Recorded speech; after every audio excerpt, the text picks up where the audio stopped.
একের পর এক খেলোয়াড় সাইন করে যাচ্ছে চেলসি। গত 2 বছরে তারা মোট সাইনিং করেছে, ওয়েট ফর ইট, 38 জন খেলোয়াড়। তাদের ড্রেসিং রুমে এখন মোট প্লেয়ারের সংখ্যা 42 জন। 25 জনের স্কোয়াডের জন্য কেন আপনি 42 জন খেলোয়াড় রাখবেন? কেন এত এত সাইনিং করে যাচ্ছে চেলসি? এই পরিমাণ খরচ করার পরও কেন কোনো জটিলতায় পড়ছে না ক্লাবটি?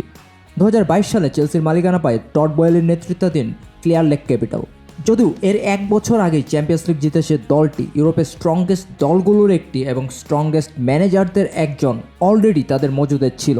কিন্তু এরপরও পুরো প্রজেক্টকে ঢেলে সাজানো শুরু করে ক্লিয়ার লেক।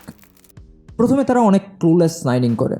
এক রাইভাল ক্লাব থেকে স্টার্লিংকে আনে, রাইভাল ক্লাবগুলো ট্রান্সফার টার্গেটদের চড়া দামে ছিনতাই করে, আবার কুলিবালি ওবামেয়াংয়ের মতো বয়স্ক খেলোয়াড়দেরও কেনে। এরপর অবশ্য তারা ব্রাইটনের স্কাউটিং ডিপার্টমেন্টের হেড ও মনাকোর টেকনিক্যাল ডিরেক্টরকে ধরে আনে। এই দুজন এখন যৌথভাবে স্পোর্টিং ডিরেক্টরের দায়িত্ব পালন করছেন। ব্রাইটনের উইনস্ট্যানলির জায়গায় আসা নতুন চিফ স্কাউটকেও কিছুদিন আগে ছিনিয়ে এনেছে তারা। এসব রিক্রুটমেন্টের প্রভাব তাদের দলবদলে পড়েছে। স্মার্ট সাইনিং করা শুরু করেছে চেলসি। এখানে দেখুন, প্রথম মৌসুমের পর যে কয়টা সাইনিং করেছে চেলসি, তাদের সবাই ইয়ং প্লেয়ার। এর মধ্যে কাইসেডো, উনকুঙ্কুর মতো হাইলি শট প্লেয়ার আছেন, বাট সিংহভাগ খেলোয়াড়ই অপরিচিত। আমরা চেলসির বর্তমান স্কোয়াডের দিকে যদি তাকাই, এর মধ্যে 21 জনের বয়স 22 বা এর চেয়ে কম, 14 জনের বয়স 23 থেকে 26-এর মাঝখানে, যে সময়টায় খেলোয়াড়রা তাদের পিকে যেতে শুরু করে। আর এখানে মাত্র 5 জন খেলোয়াড়ের বয়স 26-এর বেশি। এদের মধ্যে দুজনই আবার ব্যাকআপ গোলকিপার। আউটফিল্ড প্লেয়ারদের মধ্যে লুকাকু, স্টার্লিং, চিলওয়েল কেউই কারেন্ট ম্যানেজারের প্ল্যানে নেই। তাদের দলবদল নিয়ে অলরেডি আলোচনা চলছে। সো আমাদের যে প্রাথমিক প্রশ্ন, কেন এত প্লেয়ার সাইন করছে চেলসি, এর উত্তর এখানেই আছে। এই তরুণ প্লেয়ারদের গ্রুপ থেকেই একদল স্ট্যামফোর্ড ব্রিজে পার্মানেন্ট হবে। তারা হয়তো সামনের 5, 7, 10 বছর টানা সার্ভিস দিয়ে যাবে ক্লাবকে। এরকম একটি লং টার্ম প্রজেক্টের পরিকল্পনা হাতে নিয়েই মাঠে নেমেছে তারা।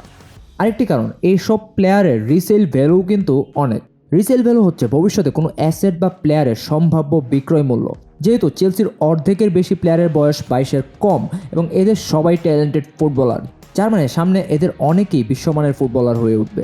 তারা যখন ক্যারিয়ারের পিকের দিকে যাবে, যখন তাদের ডিমান্ড বাড়বে, তখন চড়া দামে এদেরকে বিক্রি করতে পারবে চেলসি। এনজো ফার্নান্দেস ও কাইসেদোর মতো সাইনিংগুলো থেকে লাভ করা হয়তো সম্ভব না, কিন্তু এর বাইরে প্রায় সব সাইনিং থেকেই লাভ করতে পারবে চেলসি।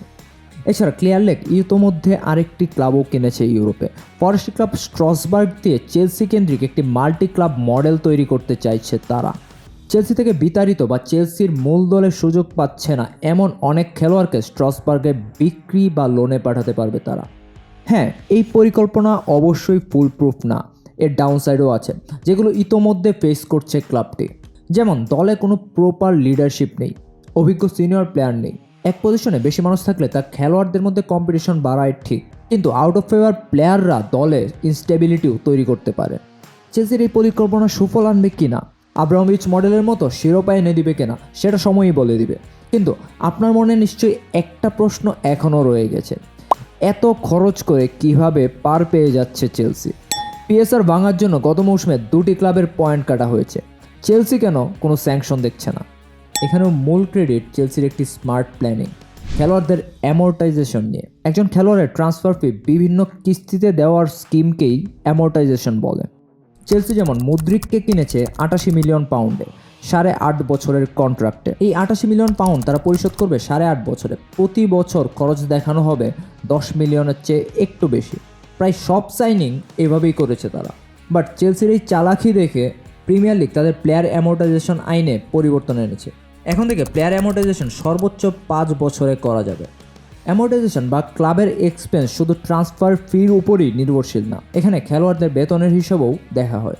এখন চেলসির ওয়েজ বিলের দিকে যদি তাকাই আমরা, এখানে মাত্র 3 জনের বেতন সপ্তাহে 200K-র চেয়ে বেশি। আর্সেনালে এই সংখ্যাটা 4, ইউনাইটেডে 5 এবং সিটিতে 8। এবং চেলসির যে এই 3 জন, এদের মধ্যে 2 জনেরই দলবদলের আলোচনা চলছে। এই 2 জন ক্লাব ত্যাগ করলে চেলসির total wage bill City, Arsenal, United এই 3 ক্লাবের চেয়েই কমে যাবে। কিন্তু এরপরও পিএসআরের হিসেব বেশ জটিল। সেটি চেলসি মৌসুমে কত ইনকাম করছে তার উপর অনেকাংশেই নির্ভরশীল। ইনকামের সবচেয়ে বড় সোর্স যেমন ট্রফি জেতা, চ্যাম্পিয়ন্স লিগে খেলা এবং চড়া দামে খেলোয়াড় বিক্রি করা, এই খাতগুলোতে এখনও ঠিক সুবিধা করতে পারছে না চেলসি। যদি এই ধারা চলতেই থাকে তাহলে সামনে চেলসিকেও হয়তো দেখতে হতে পারে স্যাংশন।